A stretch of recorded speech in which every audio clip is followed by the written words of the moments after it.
the most lethal forces on Earth. They secretly roam the oceans, able to rain unspeakable destruction anywhere on the planet. Now, nuclear submarines on Modern Marvels.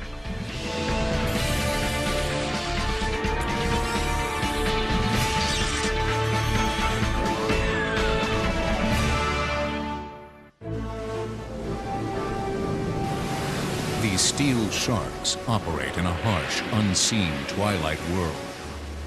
They maneuver throughout 70% of the Earth's surface in a deadly game of stealth, intrigue, and menace.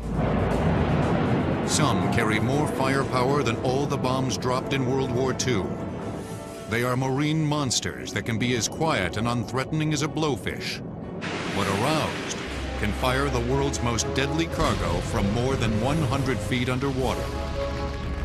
A submarine is a platform whose mission is to arrive by stealth, to kill without warning, and to escape without damage to herself. They contain a whole lot of capability into a very small space. They allow 100 or more people to live in that small space comfortably and productively for relatively long periods of time. They're just amazingly efficient machines. Nuclear submarines are priceless military jewels, owned and operated by only a handful of countries. They are driven by the near limitless energy of atomic power, and with other advanced naval technologies, are the most complicated mechanisms ever built. They operate in a more treacherous environment than space. There's 4,400 pounds per 100 foot of depth pressure on the ship. It's cold, it's dark, there's currents, there's storms that can come up. We're submerged, we have to make our own air, we have to filter our air, remove carbon dioxide, we make our own power, our own water. There's any number of things that can go wrong, and it's truly an unforgiving place. Two types of nuclear submarines prowl the oceans.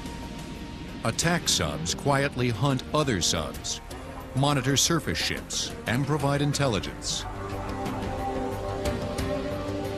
Ballistic missile submarines, or boomers, carry missiles topped with nuclear warheads that can wipe out countries. Their mission is to hide with pride and to deter adversaries from military action. Fire! These boomer and attack subs are made with more than 80 million separate parts, can cost more than $2 billion, and with 3,000 workers can take a decade to build. Once at sea, they stay submerged for months, silently ferrying a crew of secret warriors to points all over the globe. You have no contact with the outside world. Everything you're going to live with goes with you. You stay there for 90 days. You don't die. In fact, you live fairly well. The only other place you could imagine doing that would be a space capsule. This is the USS Albuquerque, an attack submarine operating in the U.S. Atlantic Fleet.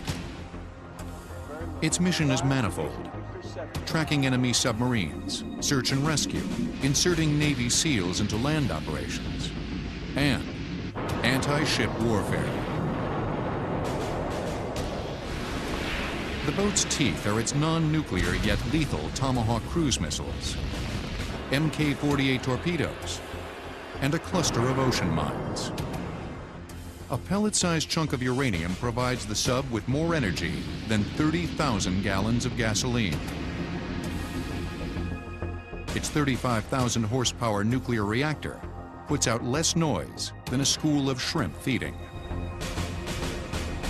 The brain of this wily sea creature is the control room, or attack center, bathed in red light during nighttime to provide a sense of time to the crew. Control room is the place where you navigate, you control the depth, angle, and course of the submarine. It's where you receive information from your various sensors and consolidate it into the fire control system. It's where you plot the course and speed of the target. It's where you launch the weapon. It is the nerve center of the whole ship. As the boat submerges into a timeless twilight of deep ocean dark, its only eyes are the sonar room.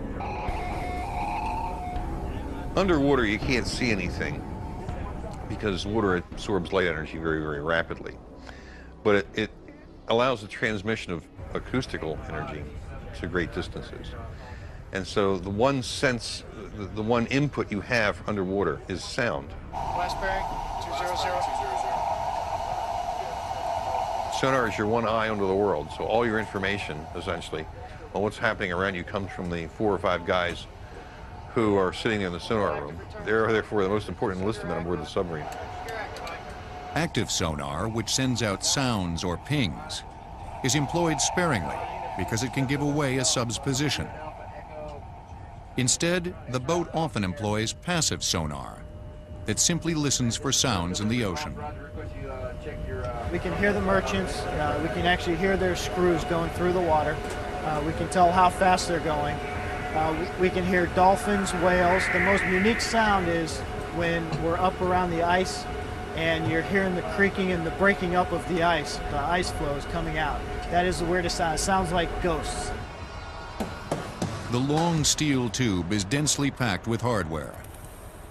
A nuclear reactor takes up the back third of the boat. Weapons and tons of electronic gear leave little room for the crew. Privacy is limited. There are no secrets on a nuclear sub. Each enlisted man gets about 15 square feet of sleeping and storage space. When I try to sit up, I can't because the overhead is very, very small. It's impossible to sit up at all. And then you try to turn sideways, you sleep, forget it. That's almost impossible. No, not for storage. This is my storage space right here. To counter the isolated, remote existence of submariners, technology ensures all the modern amenities. Electricity provided by the nuclear reactor filters the air to remove dust and carbon dioxide gas. Between 10,000 and 40,000 gallons of fresh water is produced every day by boiling seawater and collecting and condensing its steam. Fresh oxygen is created by pumping water through a 6 by 6 foot steel box of electrolytic cells. The electricity separates the water's hydrogen and oxygen elements and then pushes the new oxygen throughout the boat. The hydrogen is mixed with excess water and dumped back into the ocean. Though each boat is blessed with near-endless nuclear power, food is the one energy source that limits time at sea. As a ship heads out on patrol, every nook and cranny is jammed with provisions. The quiet gladiators that man these vessels keep to a tight 18-hour cycle. 6 hours on watch, 12 hours for study, maintenance, eating, and sleeping. Then back on watch again. We can't turn the lights out at night and say, okay, we'll see you guys in the morning. We're 24/7 going round the clock. A ration of emails from friends and relatives allotted by the captain keeps up morale on the vessel. Dad, good news from home. I got all A's and 1 B on the final report card. Made honors. Can't wait to see you. It will be soon. Hurry home. Love you. Miss you. Annabelle. That's pretty good. 4 weeks away from home, and that's what it's all about. Getting that makes my day. It makes me happy. But such respites are rare. Stand by, tube 2. Drilling seems constant. In the torpedo bay, the weapons are routinely racked and slotted for simulated attacks. The job we're doing is very complex and is very involved. And to get 100 people or 135 people doing the right thing at the right time, which is what it takes to successfully employ the ship, takes a lot of practice. Only after 20 years of training does Commander Burroughs get to preside over this secret fraternity, where he assumes fearsome powers. The captain of a submarine has to know engineering. If it's a nuclear-powered ship, you have to know the physics to go with it. You have to know tactics. You have to know sonar. You have to know navigation. You have to know ship handling. A boat captain must also have a collection of unassailable personal qualities. Instinct and an artist's touch, monomaniacal confidence of a professional boxer. People who feel very secure. They're warriors. Some of the world's best scientific minds were recruited to build these silent beasts. Next, the creation of the modern nuclear submarine was fueled by ambition, accidents, and at times, tragedy. Today, about 160 nuclear submarines silently traverse the Earth's oceans. But more than 2 centuries ago, the world's first submarine had a more limited role. It was called the Turtle and was built by David Bushnell for George Washington for use against the British in 1775. The boat was 7 feet long, had a hand-cranked propeller, and could stay submerged for 30 minutes. Its one mission failed when the sub was unable to attach an underwater explosive onto a British warship. But the necessities of sea warfare soon created more sophisticated designs. In the American Civil War, the 60-foot Confederate sub CSS H.L. Hunley used a ballast system that ascended and descended by adding and subtracting water, the foundation of the modern sub. It recorded the first torpedo attack against an enemy warship, an explosion that also killed the 8-man sub crew. By the 20th century, new power systems gave subs wider range, speed, and flexibility. John Holland sold the U.S. Navy its first submarine in 1900. It was 54 feet in length and was the first to operate with dual propulsion systems. A gasoline engine powered the boat on the surface, and an electric motor propelled the vessel when submerged. By World War I, the Germans implemented many of Holland's inventions and revolutionized naval warfare with large numbers of submarine sneak attacks. The Royal Navy had a real problem with them because, gentlemen don't do that sort of thing. The Germans, of course, showed what submarines could do in the First World War, sinking 3 British cruisers in an afternoon with one ship. Between the wars, the world's industrialized countries raced to build large numbers of subs, but did not necessarily improve their quality. As late as World War II, most subs were still surface ships that occasionally went underwater. The boats continually had to surface to run their diesel engines, which recharged the batteries of their electric motors. The motors powered the boats underwater for a maximum of 12 hours at a speed of about 9 knots. These submarines were unwieldy, cramped, and noisy. Soon after World War II, U.S. Captain Hyman Rickover took over the Navy's nuclear propulsion program and relentlessly pushed the development of nuclear submarines. This is the reactor, or the atomic pile. There's uranium in here. At the time, atomic energy was evolving from weaponry to a power source, but it was still viewed as dangerous and destructive. Packing the power of nuclear fission in such a limited space seemed impossible. He took a technology that was in its infancy. 1948 is only a few years after the atomic bomb. And he says, we've made enough studies. We know how to make it work. Do it now. Submarines at this time were about 300 feet long. The biggest challenge was fitting a nuclear reactor inside the small submarine hull. Rickover set up an underwater test facility for the reactor in Arco, Idaho. Soon after, he began construction of the first nuclear submarine, Nautilus, at the Electric Boat Company in Groton, Connecticut, while simultaneously testing in Idaho. He actually built a section of sub, put in the reactor of exactly the type that would go in Nautilus, and ran it for 1,000 hours. Ran it for the equivalent of a trip back and forth across the Atlantic. And it worked. And the payoff was that every time they made a change in the test reactor, they could make it back in the Nautilus, because they were identical. And that was a major reason why Nautilus happened as fast as it did. Protecting the crew from lethal radioactivity was another problem. Now, a man can walk over this shield and through the ship, and he will not be irradiated dangerously over a long period of time. You had to put enough shielding in the boat to protect the people, and that made the boat heavy. And remember, a submarine's a blimp. The heavier it goes, the bigger it's got to be. so that it'll float. The engineers created a workable ratio between the lead shielding and the boat's size. On January 21, 1954, the world's first nuclear submarine was launched. It was an extraordinary technological machine. The nuclear reactor powered the boat using heat provided by nuclear fission, the splitting of uranium atoms. The reactor's heat was transferred to water, which circulated through a primary piping loop that also included the reactor, pumps, and the steam generator. A secondary loop sent steam from the steam generator to a turbine, which supplied the vessel with electricity, and to the main propulsion turbine that drove the propeller. The steam was condensed into water and recirculated back into the system. No air or oxygen was required to run the reactor, allowing a sub to operate independently from the Earth's atmosphere. You had a true submarine a la Jules Verne. It could submerge and it did not have to come back up, and it could stay submerged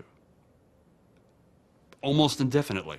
The endurance of the crew was the only limitation. The idea that the submarine can now employ stealth to maximum effect and is not any longer driven to the surface by the necessity to recharge batteries.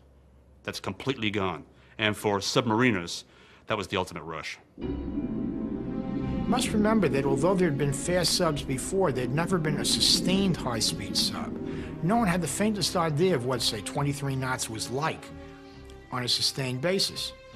It turned out that she could evade any anti-submarine force. On January 17, 1955, the boat began its first extended sea trials, which were spectacularly successful.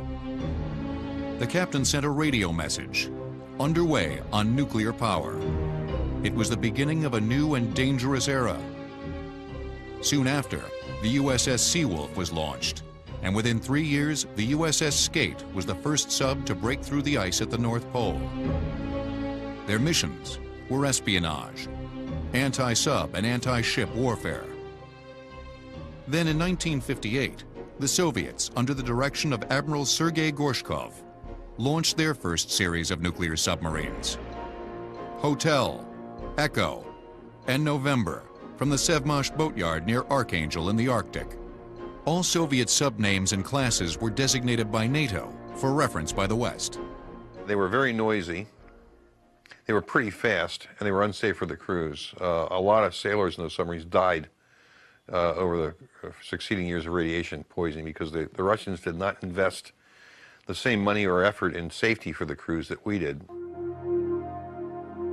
Several Soviet subs used a lead bismuth alloy, which circulated at high temperatures through the nuclear reactor.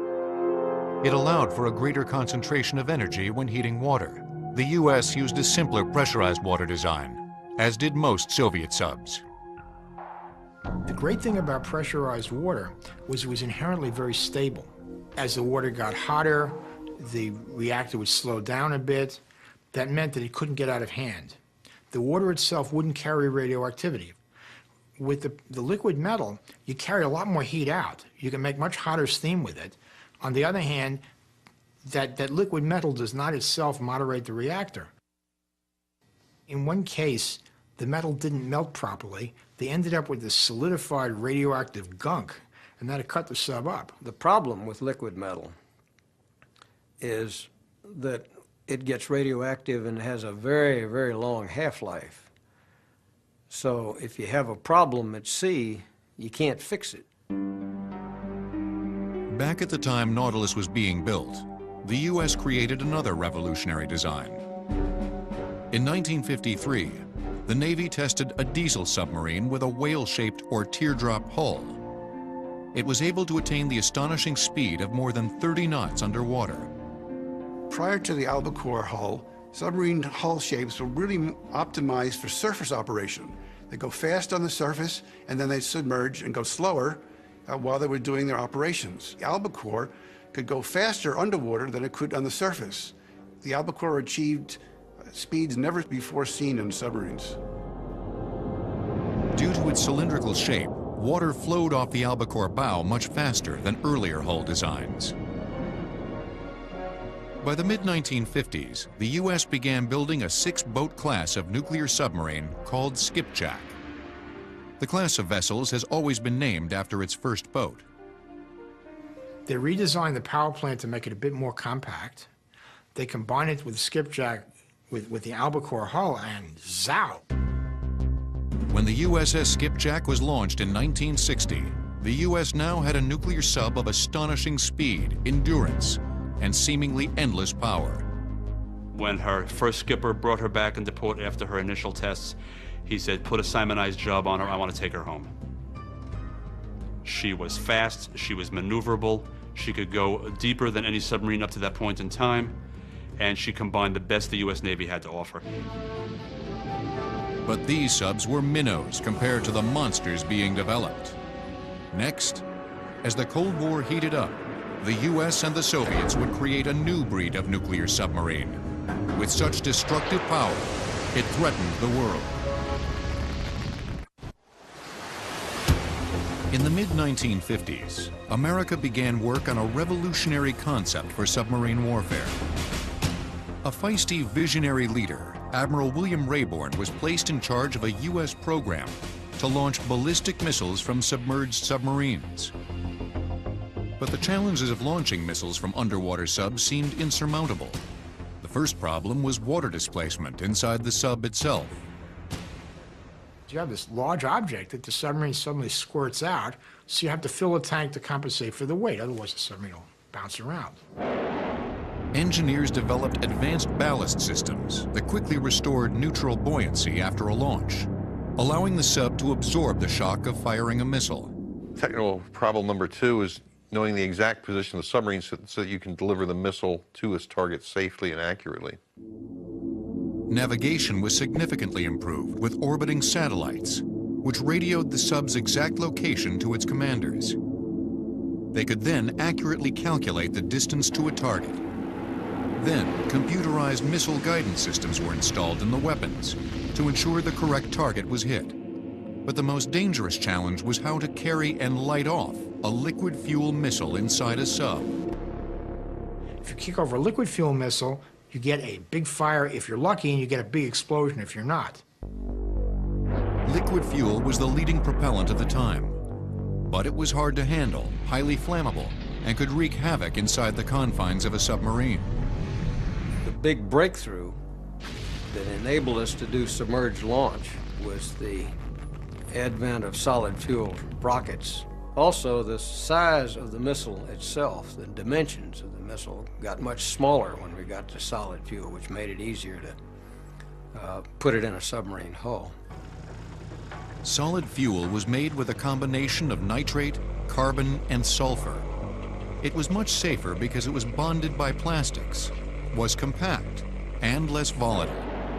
Instead of igniting the missile inside the sub, the weapon belched out of the hatch with compressed air. Rocket engines then ignited and propelled the missile up into the atmosphere. In December 1959, the U.S. unveiled the USS George Washington, the first of a 5-boat class of the world's first nuclear ballistic missile submarines, boomers.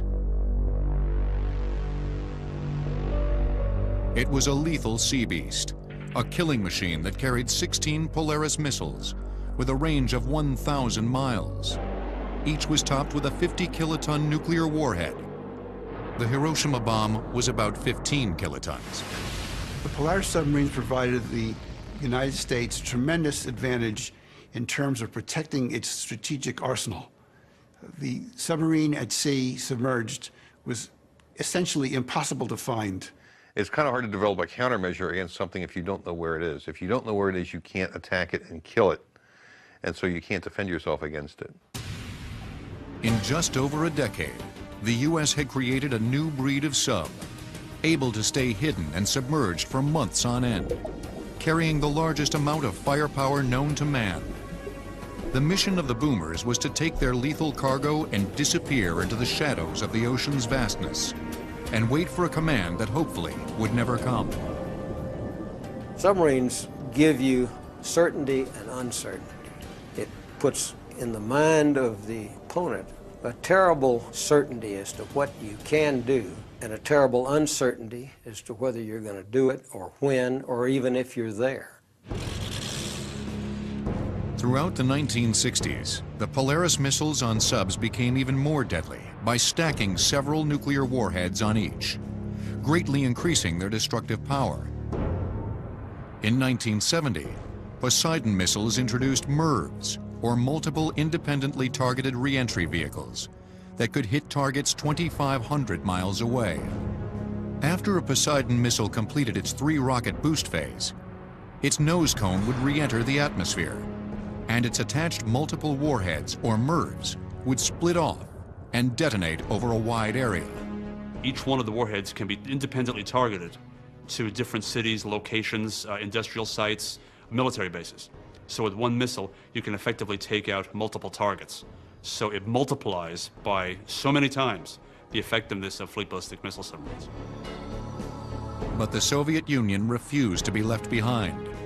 In 1967, the Soviets launched what NATO would call the Yankee class, a boomer sub with 16 ballistic missiles with a range of 1,300 miles. It displaced 9,600 tons and carried larger warheads than the Polaris missile. The U.S. countered in 1982 with the Ohio-class sub, which could carry 24 Trident missiles, each with up to 8 warheads of 100 kilotons. Just one Ohio submarine launching all of its 24 Tridents to a distant continent would unleash 192 separate thermonuclear explosions, releasing 19,000 kilotons of energy, about 1,300 Hiroshima bombs. Besides killing millions of people instantly, the explosions would disperse an estimated 2 million tons of radioactive debris into the atmosphere, altering weather patterns and the Earth's climate. One missile can hit an enormous number of targets from a great distance, like 6,000 miles. It's quite a remarkable animal. If you think of it actually being used, it's quite a horrible animal. Next, as boomer subs began to proliferate, the US and Soviets were also pouring billions of dollars into improving their attack submarines, creating vessels of untold stealth and quiet. As the Soviet Union began launching more nuclear submarines in the early 1960s, the US began focusing on anti-submarine warfare to deal with the emerging threat. US designers became obsessed with quietness as a means to secretly shadow, monitor, and if necessary, take out the new Soviet vessels. Con sonar, have a weak noise level bearing 298. Con sonar. If your submarine is so loud it's making fish jump out of the water or holding their ears, and you're not making any noise at all, who's got the advantage? If you're invisible, the other guy can't hurt you. If you're invisible and he is visible, you win. It's that simple. The Nautilus was hard-mounted machinery, very little sound isolation. In that kind of a submarine, the radiated noise follows almost exactly a curve of speed versus power. The faster it goes, the more it radiates. The whole idea with sound quieting is to separate those two. And what you really want it to do is be quiet across the full speed range. Rickover said it, and it's true, quieting is a lot more difficult problem than just creating the nuclear reactor plant. Silencing soon became a religion for US sub-designers. The way you make a submarine quiet is you look at the noisy part. That's machinery, mostly geared machinery. You put it on a rigid platform called a raft. You separate the raft from the hull. You put in springs that absorb the sound. That quiets it down enormously. The springs came with rubber mounts that dampened vibrations. Rubber tiles coating the hull kept all sounds inside. Every piece of gear was analyzed for lubrication and better fitting joints and valves. Noise monitoring systems were put in place to catch errant sounds from the engine's pumps. Even kitchen utensils used by cooks in the sub's galley were scrutinized. The blades on the mixer are coated with plastic or rubber, so when they bash into each other, they don't make any noise. By the 1960s, new digital technologies created passive sonar, a heightened ability to pick up ocean sounds from hundreds of miles away. By reducing a sub's ambient noise, distant signals became clearer. Computers were then used to enhance, sift, and clarify the incoming sounds. In submarine versus submarine warfare, it is essential that you hear the enemy before he hears you. There are two ways to ensure that. One is to have a quieter submarine than he has, put less energy into the water, and also to have a better sonar system than he does, to hear him before he hears you. The new silencing and listening techniques were incorporated into the nuclear attack submarine USS Thresher, launched in July of 1960. To improve the passive sonar system in Thresher, the entire bow was dedicated to sonar arrays. The bow of the submarine was the quietest place on the submarine, which permitted the sonar to pick up fainter acoustic energy in the water than it would have otherwise. The new sub could locate and shadow Soviet naval forces virtually unseen. But then came a tragedy. With great regret and sadness that this ship with 129 fine souls aboard is lost. At 7:47 p.m. on April 10, 1963, Thresher began a deep descent 200 miles off the coast of Boston. At 9:13 p.m., Thresher radioed that she was having difficulties. After several minutes, the boat began diving. Radio operators heard the sub breaking up as it reached crush depth. When you get a hull rupture in a submarine, the rapid change in air pressure is essentially the reverse of what happened when they blew the ballast tanks. The air ignites, and so everybody is flash fried in a matter of seconds. Once the outside water pressure cracked the hull, the sub's internal atmosphere began to implode, causing the air and gases to heat up until there was an explosion. The destroyed sub settled on the ocean floor at a depth of 8,000 feet. A later investigation concluded that internal leaking had led to the shutdown of the reactor. The sub then tried to blow her emergency ballast tanks, but couldn't because of frozen pipes. Thresher was the most advanced sub we'd ever built, and it was almost unthinkable that it would sink. Luckily, Thresher's nuclear reactor did not blow up from underwater surface pressure, which exceeded 500,000 pounds per square foot. The Navy's containment and shielding designs proved successful, and the reactor remains on the ocean bottom to this day. Radioactivity at the site is continually monitored and is said to be minimal. It survived that depth because of a combination of the metallurgy, the metal used, the thickness, and the shape. The closer it is to being spherical, the more survivable it is because of the exertion, the way the pressure is distributed across the face of the containment vessel. But the accident shook the Navy to its nuclear core. Soon after, Admiral Hyman Rickover implemented a rigorous investigation and a torturous inspection system for future sub construction. The submarine safety system introduced a level of detail that had never been seen before. All welds were inspected, all materials were tracked, where they came from, how they were used, how they were treated, where they went in the submarine. Next, besides the strict testing and inspection of materials and machinery, the quest for safety is also evident in the training at the U.S. Naval Submarine School in Groton, Connecticut. The backbone of the U.S. submarine fleet is the training given enlistees at the Naval Submarine School in Groton, Connecticut. Every submariner must first take classes for about 1 year in tactics, navigation, electronics, weapons, and sonar, among others. Let's show you how it all fits together. Underwater is kind of dangerous. There's a lot of water pressure. You're in a place with highly radioactive stuff that can kill you. It's very important that you know what to do. But if you want to know how important submarine school is, look at what happens to a Navy that doesn't have one. That's the Russians. And if you look at the number of Russians who've been horribly mutilated by making mistakes on nuclear subs, you would tend to think that Groton is a real good investment. for an awful lot of Americans. One of the most critical parts of submarine training is mastering firefighting. An underwater fire, if not handled properly, can mean certain death for the crew.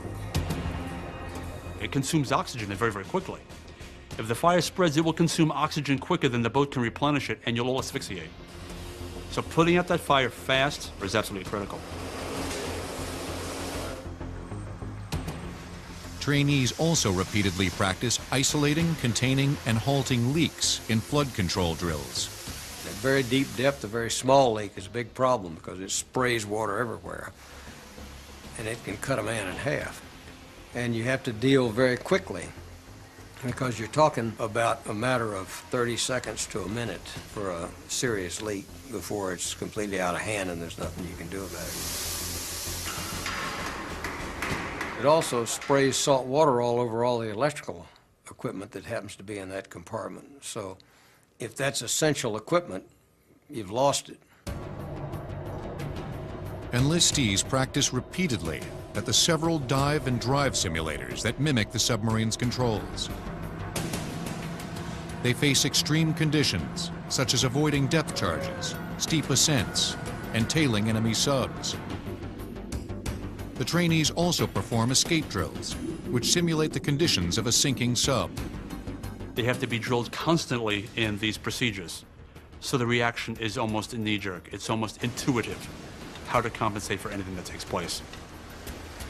After 1 year of land study, enlistees then train on subs at sea for at least 8 months to get their dolphins, the insignia proving full crew membership.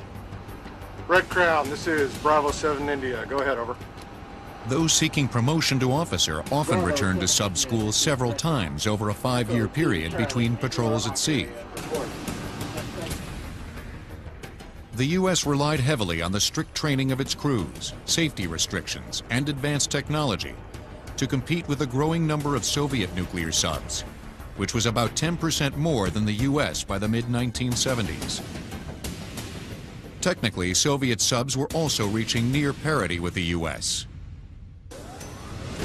The Akula, a Soviet attack sub launched in 1975, attained speeds of 35 knots submerged and was extremely quiet. The underwater Cold War began to heat up all over the globe.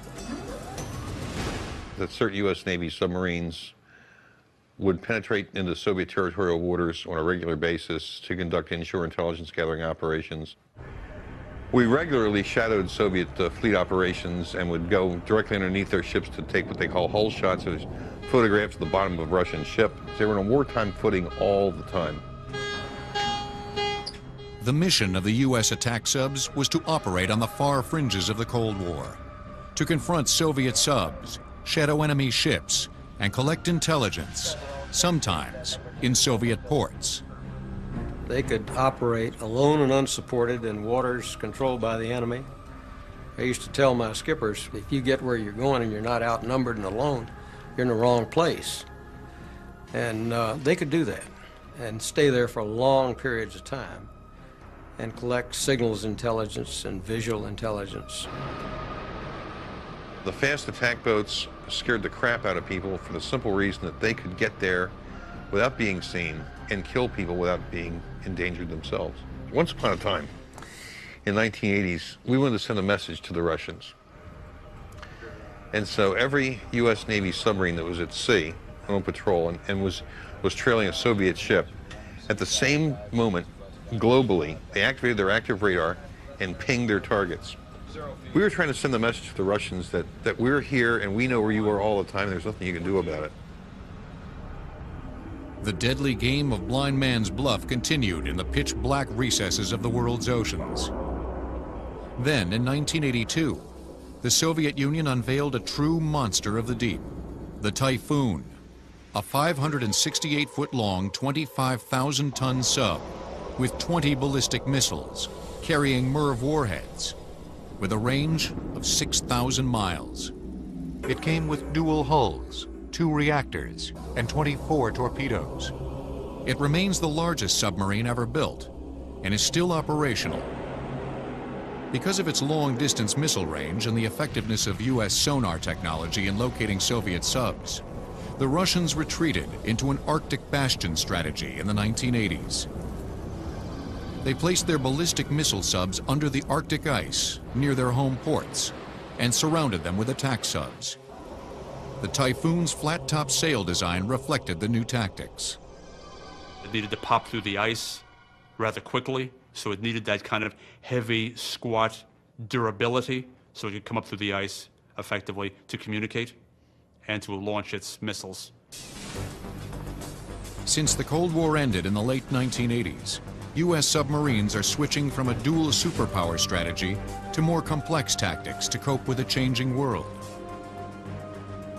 The real mission questions now are for the attack boats. They're going through a complete redefinition of what their world is about. They're being tightly linked to battle groups now, and they never were before. There is no longer a monolithic threat. The threat can come from anywhere, from an established country or a terrorist group, and more often than not, it's going to come in shallow water, not in deep water, because the countries we're talking about don't have deep water capability. Due to strategic arms limitation agreements, the U.S. and Russia have halted construction of their boomer subs and decommissioned several others. Both sides continue to build and improve their attack subs. Britain, France, and China also currently operate their own nuclear submarines. But after decades of engineering deadlines, churning production goals, and a constant crisis atmosphere, the U.S. and Russian nuclear submarine programs have stepped back to a standoff. Though U.S. subs carry better trained crews and more advanced sonar capabilities, the firepower on each side is enough to end humanity many times over. The financial costs have been staggering. From roughly mid-century, the U.S. has spent nearly $800 billion on its attack and boomer submarines. To many Cold Warriors, the money was well spent, at least so far. We didn't go to war. We never shot at them, and they never shot at us. That's a real achievement. And the peace dividend in the mind of most people was, oh boy, we can abolish the armed forces and spend all this money on lots of other things. The peace dividend was peace.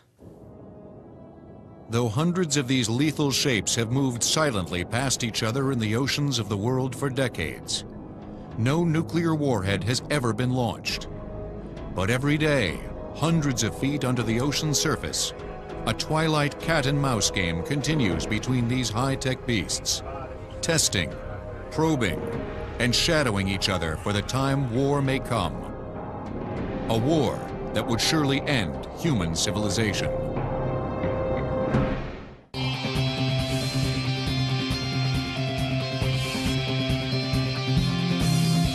There are always going to be surprises. You don't have to speak the language to be able to interact with people. Knowing that can make you look at history in a new and exciting way. Well, the only other place you could imagine doing that would be a space capsule. This is the USS Albuquerque, an attack submarine operating in the U.S. Atlantic Fleet. Its mission is manifold: tracking enemy submarines, search and rescue, inserting Navy SEALs into land operations, and anti-ship warfare.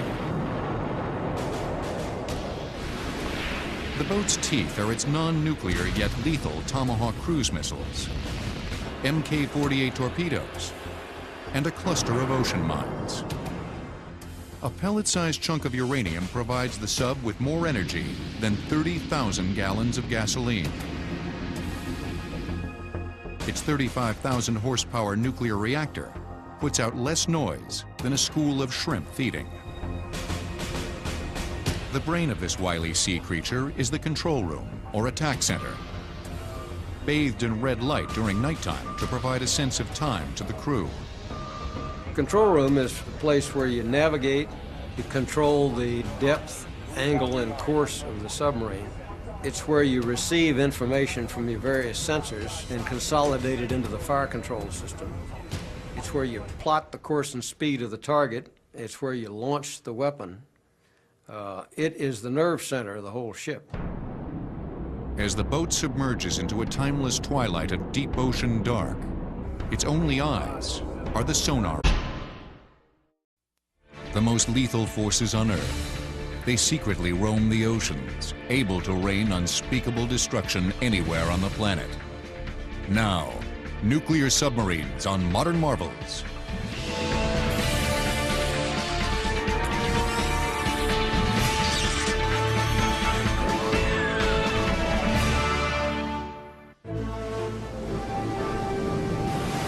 These steel sharks operate in a harsh, unseen twilight world.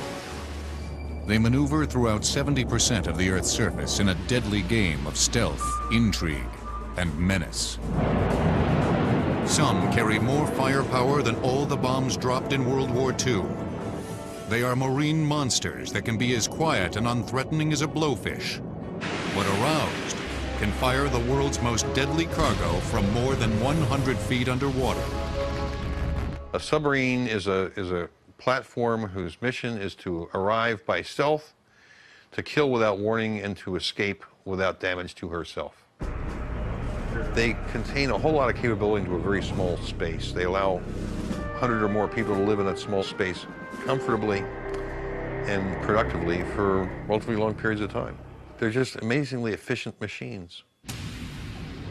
Nuclear submarines are priceless military jewels, owned and operated by only a handful of countries. They are driven by the near limitless energy of atomic power, and with other advanced naval technology. When I try to sit up, I can't because the overhead is very, very small. It's impossible to sit up at all. And then you try to turn sideways or sleep, forget it. That's almost impossible. No, not for storage. This is my storage space right here. To counter the isolated, remote existence of submariners, technology ensures all the modern amenities. Electricity provided by the nuclear reactor filters the air to remove dust and carbon dioxide gas. Between 10,000 and 40,000 gallons of fresh water is produced every day by boiling seawater and collecting and condensing its steam. Fresh oxygen is created by pumping water through a 6 by 6 foot steel box of electrolytic cells. The electricity separates the water's hydrogen and oxygen elements and then pushes the new oxygen throughout the boat. The hydrogen is mixed with excess water and dumped back into the ocean. Though each boat is blessed with near endless nuclear power, food is the one energy source that limits time at sea. As a ship heads out on patrol, every nook and cranny is jammed with provisions. The quiet gladiators that man these vessels keep to a tight 18-hour cycle. 6 hours on watch, 12 hours for study, maintenance. Underwater, you can't see anything because water absorbs light energy very, very rapidly. But it allows the transmission of acoustical energy to great distances. And so the one sense, the one input you have underwater is sound. West bearing, 200. Sonar is your one eye onto the world, so all your information, essentially, on what's happening around you comes from the 4 or 5 guys who are sitting in the sonar room. They're therefore the most important enlisted men on board the submarine. Active sonar, which sends out sounds or pings, is employed sparingly because it can give away a sub's position. Instead, the boat often employs passive sonar that simply listens for sounds in the ocean. We can hear the merchants. We can actually hear their screws going through the water. We can tell how fast they're going. We can hear dolphins, whales. The most unique sound is when we're up around the ice and you're hearing the creaking and the breaking up of the ice flows coming out. That is the weirdest sound. It sounds like ghosts. The long steel tube is densely packed with hardware. A nuclear reactor takes up the back third of the boat. Weapons and tons of electronic gear leave little room for the crew. Privacy is limited. There are no secrets on a nuclear sub. Each enlisted man gets about 15 square feet of sleeping and storage space. These are the most complicated mechanisms ever built. They operate in a more treacherous environment than space. There's 4,400 pounds per 100 foot of depth pressure on the ship. It's cold, it's dark, there's currents, there's storms that can come up. We're submerged, we have to make our own air, we have to filter our air, remove carbon dioxide, we make our own power, our own water. There's any number of things that can go wrong, and it's truly an unforgiving place. Two types of nuclear submarines prowl the oceans. Attack subs quietly hunt other subs, monitor surface ships, and provide intelligence. Ballistic missile submarines, or boomers, carry missiles topped with nuclear warheads that can wipe out countries. Their mission is to hide with pride and to deter adversaries from military action. Fire! These boomer and attack subs are made with more than 80 million separate parts, can cost more than $2 billion, and with 3,000 workers can take a decade to build. Once at sea, they stay submerged for months, silently ferrying a crew of secret warriors to points all over the globe. You have no contact with the outside world. Everything you're going to live with goes with you. You stay there for 90 days. You don't die. In fact, you live fairly well.